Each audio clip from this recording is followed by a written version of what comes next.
Hello and welcome to the World Wanderers podcast, your source for travel stories, travel destinations, and travel philosophy. I'm Amanda. I'm Ryan. And we're your hosts. Hey everyone, welcome back to the show. We are very excited to be sharing with you a special episode today. This week on the podcast, we are sharing the first episode of a brand new project that we've been working on, and it's called The World Wanderers Insider, and it is exclusive episodes for our Patreon supporters. So everyone who supports us on Patreon has access to this exclusive content, which is going to be coming out once a month going forwards. As of right now, this episode plus 2 other episodes are already available over there. And what we're going to be talking about on these episodes is how to become a digital nomad. Yeah, there's so much noise out there on the internet when it comes to being a digital nomad, working and traveling, so much so that a lot of people have gotten a negative interpretation of this thing because of all the images, the laptop lifestyle, the glitz and the glamour, the emphasis on relaxation and passive income. But from our travels and from our experience talking to so many digital nomads, we know that there's real ways to go out and make an awesome experience for yourself working and traveling, to mix a career and travel together and to not just leave one by the wayside in the pursuit of the other. And so we wanted to share real conversations with real nomads about how they're doing it, how they got started, what got them interested in travel and working together, and how they're going about building a career while still traveling, still exploring the world. So on this very first episode, you're going to hear from Ryan and myself as we dive deep into our own journey as digital nomads, or as we became digital nomads. Back in 2014, this felt like a crazy cool and also very unachievable goal. And over the last 6 years, we've put in a lot of hard work to be able to get here. So if working and traveling feels like something that you might be interested in, we hope that you enjoy this episode, and we hope that you join the World Wanderers Insider on Patreon. So head over to patreon.com/theworldwanderers to find out more information about how everything works, how to get access to the World Wanderers Insider podcast, the bonuses and ebooks that you'll receive when you sign up, and more. Now here's the episode. Hey everybody, and welcome to this either special episode if you're on the main feed or the first on our Patreon feed. We are launching a cool new series that we're both really excited about, something to give a lot of extra value to our Patreon subscribers and our audience in general. So one of the things that we get asked a lot about is the idea and the kind of strategy that goes into making yourself a career where you can travel and work at the same time. I think this is something that's very alluring idea, and it's something that if you've been on the internet before, you probably got ads for like corny laptop lifestyle things, people on beaches, you can make a ton of money. And it seems like on one level, like a pyramid scheme that like people make money by teaching you how to make money on the internet, or on a different level, like everyone's doing weird stuff that is kind of unintelligible. And I think for a lot of people that we've talked to, there's this feeling of like, I have a good career at home, or I found a way to make some money at home. I love to travel. I'd love to travel more, but what I do can't be done online. And I think something we've come to realize from traveling for a few years and meeting so many different people is that there's infinite possibilities and ways that you can do this. And it's a personal journey, and it's something that you can't really plan out. Basically, everyone we know who works and travels has some weird stuff going on, not like personally, but like, you know, one does proofreading on academic papers, some teach English, some write freelance writing, some are travel bloggers, and all of them do multiple things. So what we wanted to do was create a series of episodes where we get past that first layer, that laptop on the beach marketing layer, and actually tell you and share some stories from ourselves, from other people, about how they went about their journey to be able to live a sustainable life traveling and working at the same time. Yeah, definitely. And we kind of wanted to start with ourselves. This has been a big journey for us over the last 3-4 years. And we give a lot of details on the podcast, but it also sometimes feels a little bit weird to talk about all of our job stuff and more detailed financials to thousands and thousands of random people that we don't know on the internet. Not that I think of you guys as random people. You guys are all great. Thank you for listening. We appreciate you immensely. But, people all over the world on the internet who are listening to these really personal things. And it's also been, very much a journey for us. Nobody gave us a recipe book for how to do this. We had no idea what we were doing when we kickstarted this. We just knew we wanted to combine travel with doing something that we really enjoyed from our computers. And for me, you said it perfectly, Ryan. I find it so frustrating when I see these ads on Facebook to me like, get rich sitting at the beach. Yeah, you can definitely have, a cool office space, or you can work from a great country or from a really cool city, but let's be real about what that looks like. So that's part of this as well, is we want to share, our journey, how we've kind of made this work for ourselves, share other people's journeys, but also be just really real, authentic, and honest. And I think the biggest thing to know about that is that it hasn't been glamorous, and it is most of the time not glamorous, but it's been really real and really awesome, and we've learned a lot that we're excited to share. Yeah, and so these episodes, as I mentioned before, are going to be going out on our Patreon feed. So if you are interested in this type of stuff and want to hear the episodes with the various people that we're going to be doing with them, head over to patreon.com/theworldwanders, and then you'll find all the details out about how to access the podcast series and become a patron. It is something that's going to be limited to supporters of the show on Patreon. So make sure to head over to patreon.com/theworldwanderers to check it out if you are interested. And so with that said, we're going to jump in to the first one, which will be on ourselves. Our goal with these episodes is to make them short and packed with details. But since we're doing two of us in one episode, this one's going to be a little bit longer. That's how it always works with us. So, Amanda, first question, what got you interested in the idea of traveling and working? So, when we first started traveling, I had never even considered working a job from a laptop because I didn't even travel with a laptop. Our very first trip together as backpackers was in 2011, and I know it wasn't that long ago, but things have really, really changed in terms of the digital world and the way that people travel in a lot of ways now. We didn't have cell phones with us at all. We traveled with Lonely Planet hard copy books. We used actual paper maps.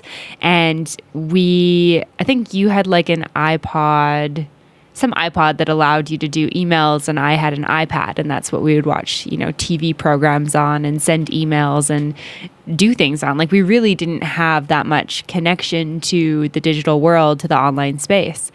And it was on that trip that I felt my first sense of like, wow, this is really fun and awesome, and I feel this freedom that I've never felt before. And it was kind of coming home from that and contrasting that with getting into a job that, yes, paid me really well and had great benefits, but wasn't super fulfilling. And the only way that, both of us knew how to escape was to travel. So it's like we did it all over again. And I think it was after that second trip when I really started thinking critically about, how can we make this more sustainable? Because at that point, coming home from that trip, I was 25. I think you were almost 25. And I was sort of thinking to myself, like, I can't just keep working for a couple of years and doing things that don't make me happy, saving all of my money. So like not really enjoying myself while I'm at home that much, and then spending all my money traveling, coming home dead broke and trying to get a job again. It's just not going to be sustainable as, we get into our 30s, as we look to have a family, planning for retirement, et cetera, et cetera. It just doesn't seem feasible. And so that's when I started looking at like, how can we start working online? Is it a possibility to combine traveling and making money? So that's my story, and obviously interviews with yours a lot, but is there any details you want to add to that? Yeah, so I think for me, one thing that really sticks out in my mind is on that very first backpacking trip we did in 2011, we were at a hostel. I think we were in Interlaken, Switzerland, and there was a guy there who was working from there. He was probably 4 or 5 years older than us, probably in his mid-20s, worked as a computer programmer. He was from Quebec, and he had read Tim Ferriss's The 4-Hour Work Week, and fell in love with the idea of, lifestyle arbitrage and just being able to be a digital nomad, which, I mean, I think at that time people were barely even calling it digital nomad, or they might not even have been. I remember thinking at the time, like, wow, that's so cool. And it seemed like this idea that was so far out of reach. And so, like you said, we went back after that trip. And especially for me, I really got, quite depressed, just working and feeling kind of like I was moving towards nothing, just going through this meaningless career. And then we, went to South America as a way to escape. And during that time, I think we both came to the realization that we need to do something different. We can't do this. And I think on that trip, we'd met a few people who had taught English in Asia. And that kind of became like okay, well, that sounds interesting, fun. It's going to take us away. So that kind of became like the goal. And we had settled back into Canada after that trip. And really with this plan of like, okay, let's go spend the summer in Canmore, Alberta. And after that, let's go teach English in Asia. And then we kind of fell in love with Canmore, but still really had that plan before, a number of other events that I won't get into it right at this moment came up. But yeah, it was really kind of that spark, I think, was lit early on about loving travel and about seeing that there's ways to, go out and explore the world and not have this feeling of dread from your savings going to zero. And so thinking about like, okay, I guess I reached a point where I was like, I need to do something like that. I don't know what it's going to be, but I'm going to do something. Yeah, something that I find really interesting about kind of, I guess, the thought process at that time was very much like, okay, if we want to travel and make money, we need to go like live somewhere else. I think that's very much where we started, which I think is a really traditional mindset, or like something that people think of like, oh, okay, well, I could get a job in another country. I could get a working holiday visa. I could go work for, a company that goes international. So, and that's really is a great option. But for us during that time in Canmore, our, I guess, mindset and knowledge sort of shifted and awakened a little bit, and we started discovering a couple other options. Yeah, and so when it came to this idea of like, okay, I want to make money working online, what was the initial plan that you had to do that? Yeah, that's a great question. I didn't really have much of a plan per se. I definitely kind of just dove in feet first, not really knowing what was below me. And it worked out fine at that point. So I guess for context, we were in a situation where we had sort of two options on the table, and it wasn't really us choosing the options. It was very much up to, the work visa gods. You had an opportunity in Atlanta, Georgia, but you needed a work visa for it. And if that didn't work out, our lease was still up in Canmore and we were planning to go to Central America. I was going to teach yoga at a place where a friend had taught before in exchange for like accommodation and food. And the work visa worked out, and it's so interesting to think about like how life would be different had we gone the other route. But you got the work visa, I didn't have a work visa, so that was my first opportunity of like, okay, well, if I want to come, live with you, I need to figure out what I'm going to do. And so the first thing I did was I took a job that I'd currently had that I already didn't work at the location for, and I talked to the person that I worked for about doing it remotely. And that was 4 years ago, and I still work that job. So I think that's a great example of, sometimes things that don't seem like they're remote have the possibility of becoming remote if you do a good job at them. Yeah, I think that's something that a lot of people underestimate. Like when you're thinking about this and feeling like you have to find something find that one thing that fits all your desires. So find that remote job that's got benefits and it's like 30 hours a week, or find that one business idea that's going to allow you to make money. But like you said, you had a part-time studio management gig that was at home, and you'd done it and done a good job, and then you were leaving, and then it kind of just was like, okay, I could either leave this job or we could change it to make it work for the fact that I'm not here in person. And that kind of allowed us to do more travel. Yeah, and I was very incentivized to try to get it to be remote because I worked for Lululemon at the time full time, and I'd asked them to transfer me to Atlanta, and they were like, we can't transfer you. Like, we can't get you a work visa in the position that you're in. Unfortunately, I was not specialized enough and I wasn't high enough in the company to actually make that happen. Of course, there are opportunities for certain roles, but my role just, it wasn't possible. So I really felt like I was in a position where I was like, okay, well, I either go and I live in the US when the Canadian dollar is horrible and I don't work at all, and I try to put some stuff together, maybe get some freelance gigs, or I like make an effort to see if I can continue this job and I have solutions to the things that might be a bit of an issue. And it was really fortunate for me because the person that I work for was also very much on the same page of like, you're not leaving, right? Like, you're just going to keep doing this. So it worked out really well. But yeah, I think it was definitely came out of like a sort of need. Like, I either don't work or I try to make this work. And then even with just having that, it was only a part-time job. So once I got to Atlanta, I was very much incentivized by the high price points there to build up my remote work. And I think that it is a lot easier if you are somewhere that's more affordable, which is something we'll talk about maybe later on or in another episode or one of these episodes. But I think that having that high price point was kind of like, there is a high cost here. Like, I do have some pressure to make some money because my savings isn't really going to go very far when you live in the US on the Canadian dollar. So yeah, it's funny because when you think of nomad hubs, when you think of people starting off this journey, a lot of them are like, okay, I got to go to Chiang Mai, got to go to Central America, got to go somewhere that's really cheap. And for us, it kind of starts in not a nomad hub in Atlanta. So it's kind of funny. So the next question is, what were kind of the steps along the way in terms of income sources? But to give a little bit of preface, I think for us it's a bit unique, and honestly maybe it's not that unique, but so we kind of had this first nomadic project, of course, being the podcast. We started that when we were in 2014 in Canmore, Alberta, almost a year before we ended up moving. And then so we were in Atlanta. I was working, Amanda wasn't. And then leaving Atlanta, I feel like is really the moment where we're like, okay, we're doing this digital nomad thing, because we went back to Canada briefly and then we went to Asia.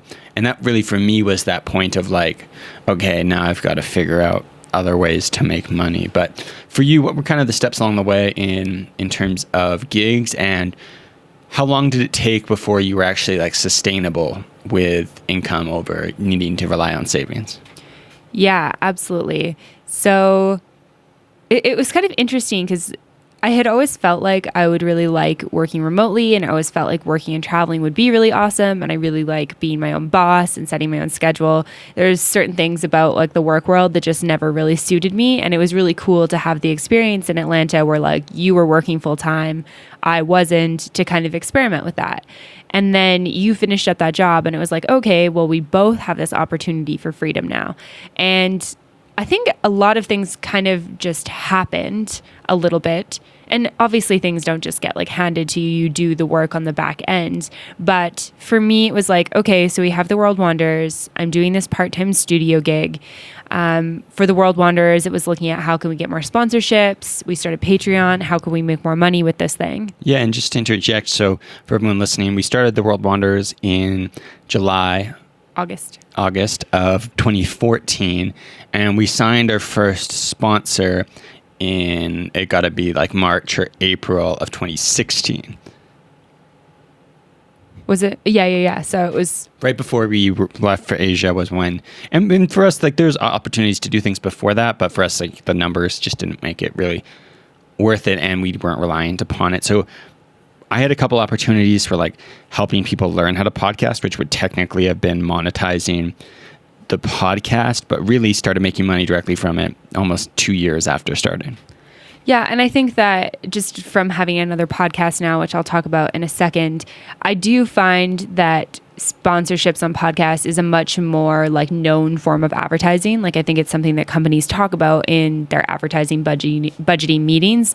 That was not the case so much in 2014, especially if you were like an indie podcast host like we are. So I think it is different if you are starting a podcast now in 2019, 2020. I do think that you could get sponsorship faster, but yeah, that was our journey. So looked at how we could make, some money off of the podcast or more money off of the podcast. And then I was also teaching yoga. I was doing private lessons. I was teaching yoga online. And I started my second podcast, which is called MBO, Mastering the Business of Yoga. And I started interviewing yoga teachers on their businesses so that I could help other yoga teachers with their businesses. So I started doing that within the first probably 6 months. I think I got my first sponsor. So you can see it happened a lot faster just within that couple year time frame. And then pretty much consistently been making some income off of that. And now it's the podcast, and what comes from the podcast is one of my main sources of income.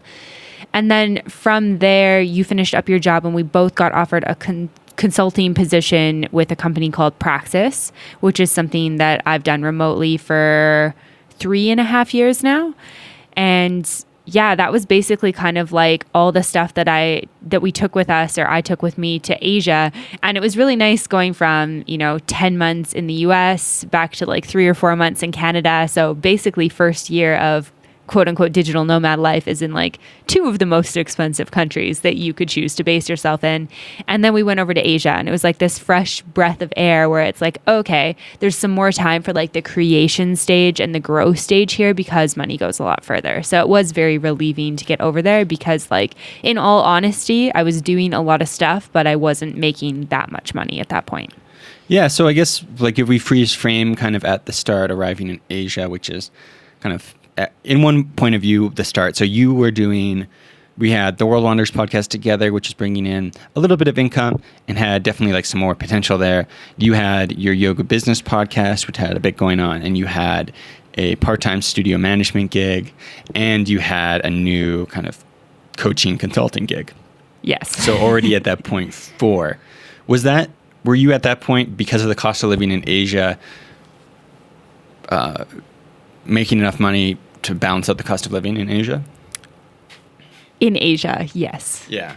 Yeah. So your money, depending on where you are, I'm not going to lie, our 3-week trip to Japan put me in a little bit of debt. I have a line of credit. I used my line of credit to pay for a number of things in Japan. So yes, some places in Asia, living in Chiang Mai was amazing. Being in Bali was awesome. Being in Japan was one of the best 3 weeks of my life, but not so great on my bank account. So yes, I was making enough money to live in Southeast Asia. And something we talked about at the start was this idea of there's no roadmap for this. This is something that every person is coming at from a unique angle and is going to go into their own unique route to make this work, if it's something you want to do. And for us, something that was a blessing for us was, one, being Canadian, going to a university in Canada where tuition costs are subsidized. Neither of us came out with student debt, partly due to the situation with the university just being a lot cheaper, also just being in a situation where our parents were able to support us. And then because of this conveyor belt that we were on, I think it's funny because it's kind of a blessing and something that led us to do this, but we worked for a few years. And so we were able to accumulate savings. And that was something that really helped us with starting this journey later, as opposed to being, right out of college and trying to do it. We had the blessing of having access to credit, having savings in the bank. And that really allowed us to go on this journey at the start, but I definitely don't think is necessary. Anyways, apologies for that refrain. But yeah, so for me, when we arrived in Asia, what I had going on was the podcast, the World Wanderers podcast, of course, and the same coaching gig. So 2 things. One, the podcast had started and it led to a lot of opportunities that came out from there. And 2, this coaching gig, consulting gig, which was focused around helping young people as they got started in their careers. So if you've listened to the podcast a lot, you've heard about Praxis. And if you're interested, you should definitely go check it out. So no, I just want to quickly touch on before we move on is the idea of serendipity, and how for us, and I think most people, it's when you start this, you're kind of planting a tree, and you don't know what type of tree it is. You don't know how many branches there's going to be, but then you just keep, plant the tree. And for us, it was the podcast. And then down the road, it grows into many different things, and many different branches sprout out. And some of those branches might become bigger than the original trunk was of the tree itself. So we got to Asia, and we're in a place where we were able to kind of, in a really cheap, low cost living place, be above water pretty early on in that journey. because of a lot of serendipitous things that we hadn't necessarily planned along the way. Yeah, absolutely. Yeah, you bring up a lot of good stuff there. And I think that, obviously everybody's life path and life situation is different. So, trying to do the exact same thing as us is maybe not going to work for you, and probably not even something that I would advise after having done this for a couple of years. But one of the things that I do think worked really well for us was going to Asia and hunkering down. We spent a couple of months in Ubud in Bali. Cost of living was awesome there. We had a great co-working space, and we really treated our, I guess, quote unquote, digital nomad status as jobs. And that's where you're going to find the most growth, is when you sit down and you look at what excites you, what projects you're interested in, what work you want to do. I mean, we created a course together at that point. We have a yoga for men course. So I taught it, Ryan did the demonstration. We worked together to kind of look at like, what do I know as a teacher? What does he know as a student being in classes with his body? And we put that together, and we got that out there, and we did a number of other things like that, as well as, a lot of different freelance consulting gigs. I was very much of the mindset at that point that if somebody wants to pay me for something and I have that skill, I say yes to it. I was not being choosy because, in terms of the money I was making, I was essentially under the poverty line in Canada, yet, making enough to live as a comfortable tourist in most Southeast Asian countries. So I wasn't in a position where I could just say no to certain things. And so, yeah, we just started like creating, writing, podcasting, making videos, building up skills. I started a yoga YouTube channel, started getting clients online, and it just kind of, it's sort of like if you watch like a tumbleweed go down a hill and it like collects more as it goes, and it gets like a snowball. A snowball's a better example. I think tumbleweeds do that too, though, don't they? I don't think so. Okay, well, should have gone with what I know as a winter child. Okay, a snowball. So you start with a little snowball and you roll it down a hill, and it slowly gets bigger and bigger. It collects more snow and it starts moving faster. And I feel like that was very much our experience into nomad life. And there were definitely moments, specifically in Atlanta, and moments in Canada, and definitely moments in Asia too, where I was like, I don't know if we can do this, because, you start thinking about your future, which in some ways is great, and other ways is will really kind of limit you. But it's like, oh, okay, well, I can't live off of like this much money for the rest of my life. So I was like, I need to figure out how to make more. And I think you were very much the same way. We were like, how do we, increase this? How do we do more? How do we make more? What opportunities can we get? What are we excited about? How can we keep this remote train going? Because at some point we got to go back to Canada, and like, we need to figure out if we need jobs or not. Yeah. And so I think one thing that you touched on there that I think is really important to emphasize is the lower cost. I think living in more developed, richer countries, we kind of underestimate the impact of all the like costs in our life. And it's funny to say that, but when you go and you drop your income and move to a country like Thailand, or just kind of hopping around Asia, the cost of living is dramatically cheaper. I think in Bali, we're paying $500 a month for the place we're staying at. And then the cost of food is way cheaper. And then costs that people don't really realize is in those initial stages when you're working on getting your income up, your tax bill goes down a ton. Like if you go from making $50,000 a year in the US or Canada to making, $15,000 a year, which obviously isn't ideal, but is enough to live on in a lot of countries, well, then you basically are paying no income taxes back in your home country. Again, I'm not an accountant. This is not tax advice. Please Definitely do not tax advice from us. The amount of money you need to be bringing in to live, if you're living in a low cost of income country, is less, also because of the reduced tax burden, which is something that is important to realize. And I think another thing you touched on there was this idea of just like doing lots of stuff. And something for me, just after that, I started getting paid to edit other podcasts. You're talking about saying yes to opportunities. Early on in those stages, I think for both of us, really important was this idea of just doing things that create value, and then not necessarily having the roadmap for how we're going to get paid for those things, but then it became opportunities. So for me, it was doing this podcast. I was editing someone else's podcast for free for a little while, and then he had a couple other podcast editing opportunities, which then I started getting paid for, and kind of that snowball keeps rolling faster. But one way you can start that snowball is just doing something for fun or for free. Yeah, I think at one point you had like 4 podcasts you were editing, and like you were getting paid good money for all of them. And if you're doing like a weekly episode, like that's a good chunk of cash for sure. Yeah. This episode is brought to you in part by Zicam.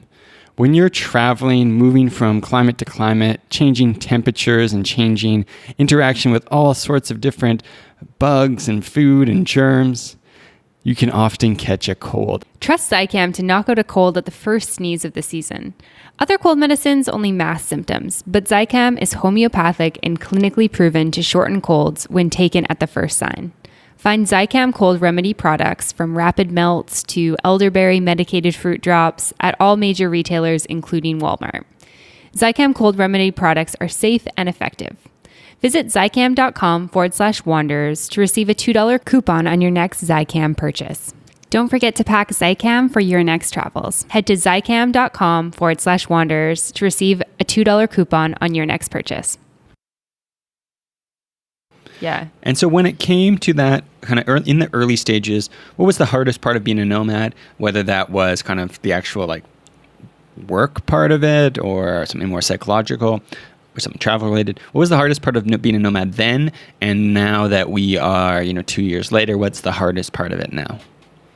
Yeah. So I think the hardest part of it at first was actually like balancing the work and travel. So the first place that we went on that Asia trip was Singapore, and we had a week there. And we, remember that we're like brand new to this. Like, yes, I had been working in Atlanta, but you also had a full-time job, which meant that like we only did stuff on the weekends because you were working full-time. So this is the first time where we have gone to another country that we haven't been to, and we want to explore and see all the things, and we want to create an awesome podcast episode, and oh crap, we also have to do all these other work commitments. We actually get paid. So we'd booked a week, and we're like, yeah, that's plenty of time. That's like double the time that we ever spend in pretty much any city on any of our previous trips. Like that'll be totally fine.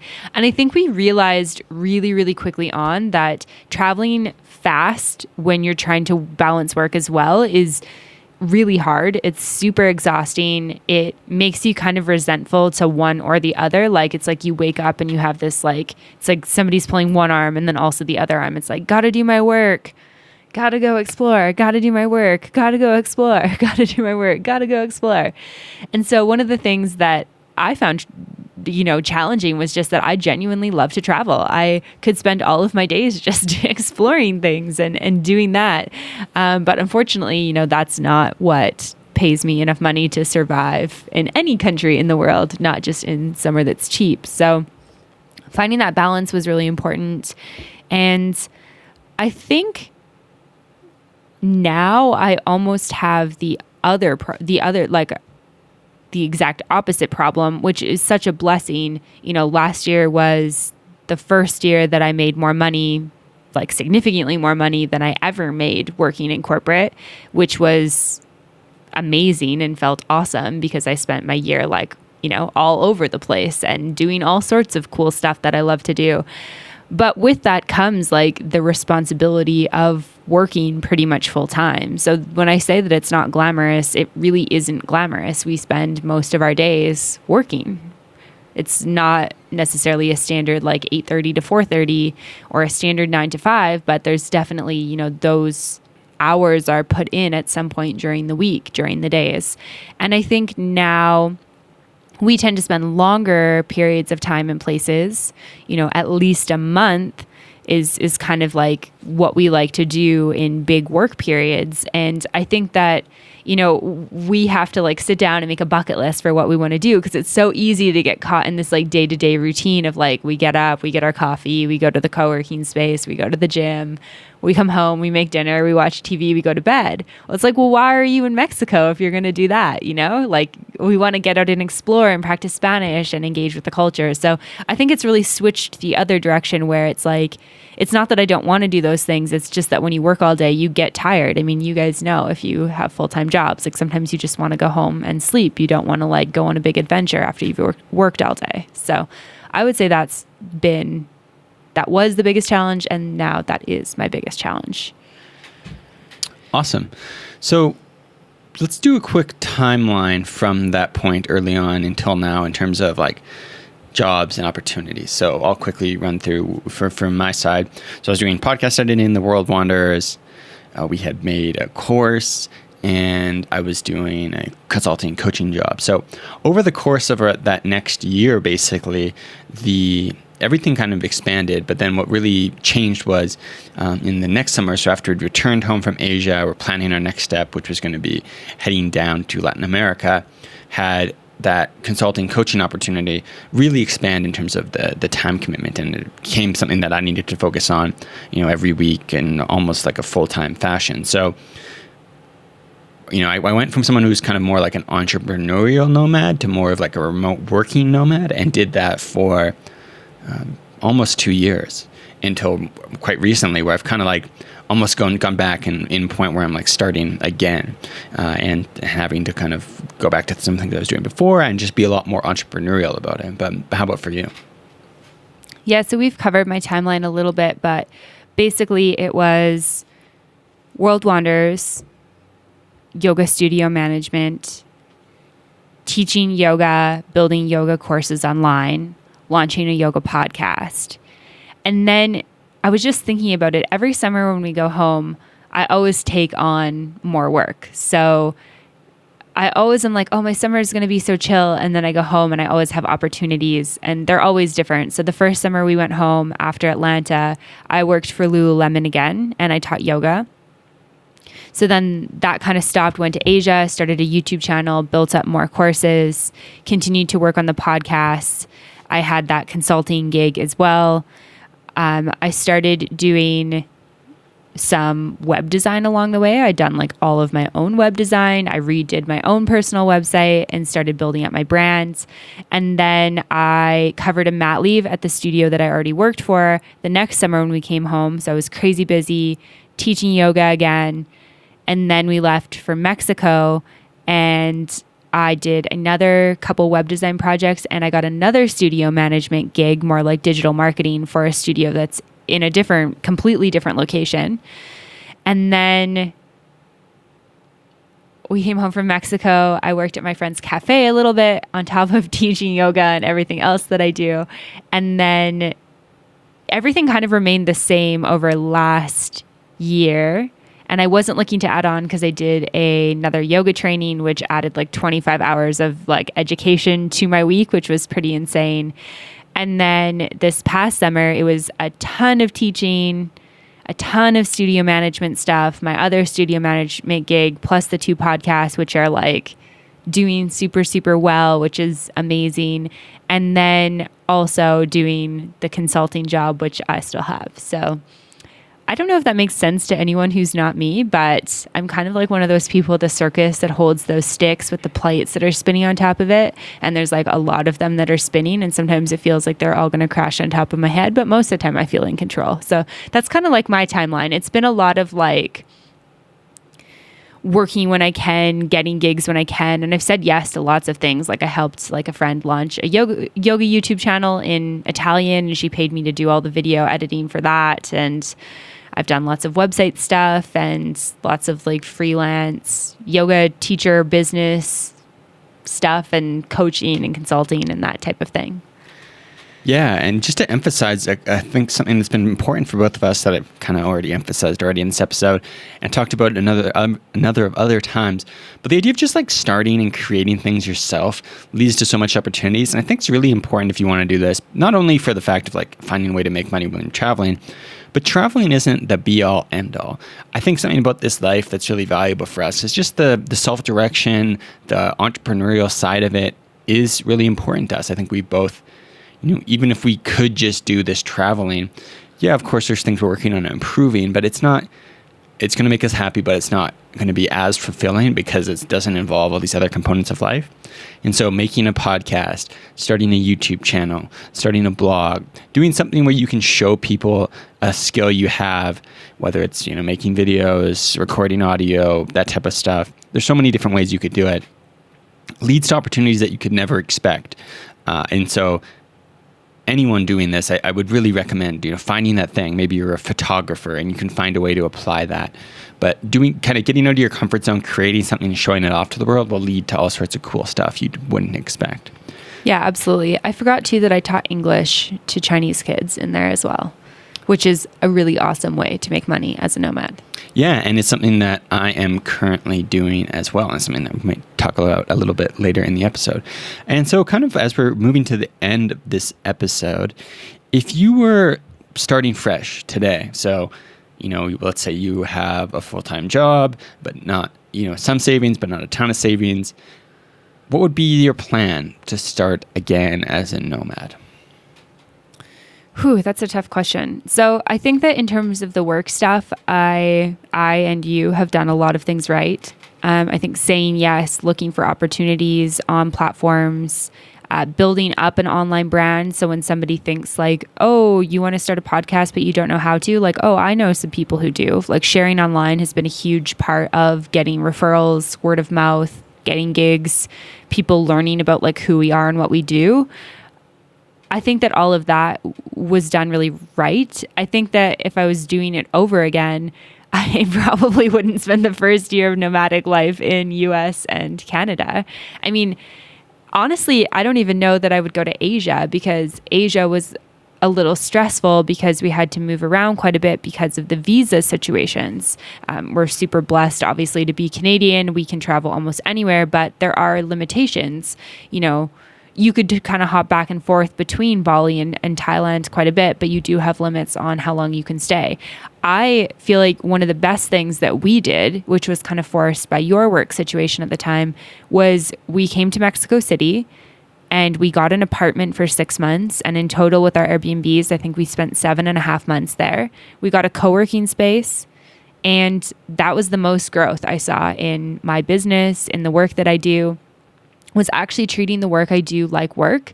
And maybe it sounds like it's not as fun as what we were doing before, but honestly, I was way less stressed than I was in Asia being in Mexico. I saw the fruits of my labor start to pay off.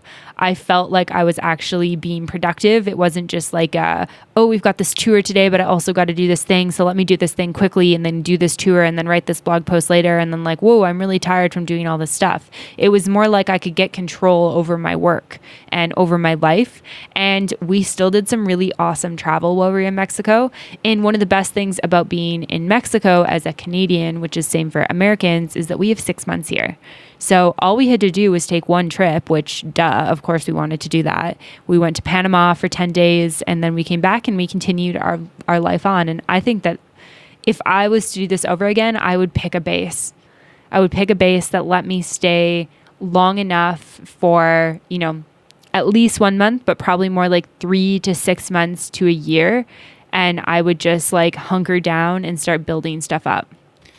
Yeah, it's something that, so cost of living in most of the places we were in Asia was relatively low, but the travel costs really did add up, and going a few places that weren't that cheap, like Singapore, like Japan, even Korea, small trip to China, those things really added up. And that takes away because you can really drop your cost of living. Like if you're living in certain places in Mexico where rent is like $400 a month, that cost of living gets really low. So I really think that's a good point. I think for me, I'd say there probably are like 4 kind of key things that I would worry about, or kind of like pillars to think about. So the first is doing something that's going to create some source of income. So like if you're thinking about it, like you've got a well, you want to get like some water coming out of that well so that you can like pump it a little bit more if you need it at a time. The second would be creating something that shows off a new skill and helps you learn new skills. The third thing would be meeting other people who are doing this so you can find out about the opportunities that exist. And the fourth thing would be lowering the cost of living. So, for me, that's what I would think about if I was starting again today. Like, how could I, maximize those four things? So an idea that comes to my mind is maybe going to Chiang Mai, Thailand, getting an apartment, getting that 2-month visa, and you can do like a one border run. So you can spend 3 months there, getting an apartment that's going to make sure your cost of living low. Doing something like starting a podcast where you're interviewing people who are working and traveling or traveling entrepreneurs. And that's going to fulfill two of those things. It's going to help you build a skill and demonstrate that skill, and it's going to help you meet and connect with people. There's something about certain places, these nomad hubs, so like Chiang Mai, Thailand, and Bali's definitely one, Medellin, Colombia is another. Just being able to be around people who are running businesses from these places or doing whatever they're doing opens up so many opportunities in your mind in terms of the possibilities, and also opens you up to opportunities from those people directly. Like they're always, if you're running a business in Chiang Mai, Thailand, it might be a struggle to find people you can trust to work on that business. But if you're showing up and saying, hey, could I be your intern for a month in person there, and you're going to pay your own costs, that could really well lead to a full-time job. So that's what I think about. So it'd either be going to one of those nomad hubs, or like you said, coming here down to Mexico and really emphasizing that, like starting a podcast where you're going to interview travelers as a way, or a YouTube series or a blog where you're doing interviews with travelers as a way to meet people. Because there are nomads in certain cities in Mexico, but it's not as vibrant a community. So like a place like Merida, for example, Puerto Vallarta, I think might have a bit more of a community, but Playa del Carmen. Yeah, affordable. I think Mexico City is pretty good too. We met some good people there. A little bit more expensive there, and it's also such a huge city. Whereas somewhere like Chiang Mai, it's very much, because the city's a little bit smaller, the culture of nomad is quite high. Yeah, I think that's Playa del Carmen, Merida, Puerto Vallarta as well. And then as far as the kind of first pillar I mentioned, that like building a well so you can get some water, something I'm doing right now, something you've done in the past, something a lot of people we know have done, is use an online English teaching service. So VIP Kid is a popular one. It's a Chinese company that hires teachers from Canada and the US to teach to Chinese kids. One restriction is that they require a college degree, so not everyone will be able to do this. But if you can, it's great, and it allows a lot of flexibility in terms of, you can do it for a period of time, and then if you want to stop for a while, you can stop, and then you can start again. So it's having that well that, like, if you ever run out of bottled water, you can go to the well and get some. Another thing I would check out would be going on Upwork, browsing through the projects that are there. Some don't require much skills. If you have a skill, you could use it, but also just getting a sense of like, hey, if I can get an Upwork project, proofreading blog posts, doing SEO on blog posts, a lot of these things are really simple.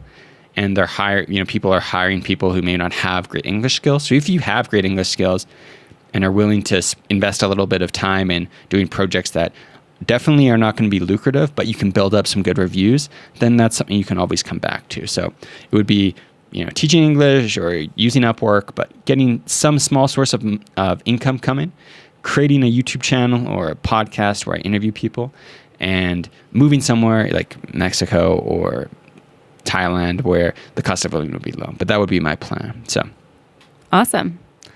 Yeah, and so that covers it for the first episode. So like we mentioned at the start, these episodes are going to follow a similar structure with other people, probably be shorter because there's just one of them, and similar questions. We really want to dive in and get to know kind of each person's journey so that you as a listener are going to get a sense for the options that exist for you if this is something that you do want to do.